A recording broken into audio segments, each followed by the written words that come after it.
Lucas Kapitulo 11. Ug miingon si Jesus sa iyang mga tinunan.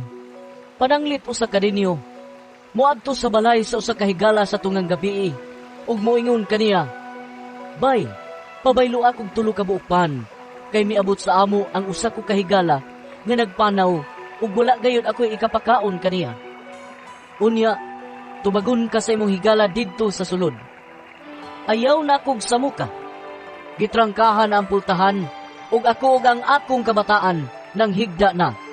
Busa, dili na ko makabangon sa paghatag kanimo bisag unsa. Sultihan ko kamo, nga bisag higala kaniya, dili siya mubangon ug muhatag kanimo pan.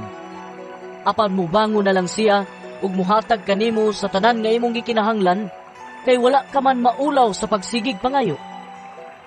Busa, sultihan ko kamo, pangayo kamo ug kamo hatagan.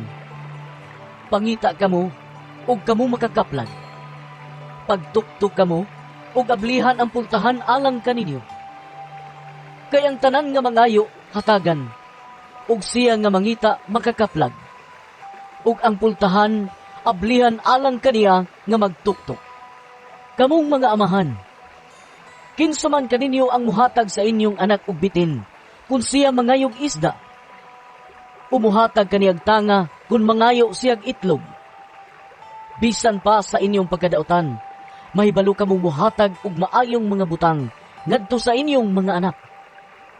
Labaw pa ang amahan nga tuwa sa langit, nga muhatag sa Espiritu Santo kanila nga mangayo kaniya.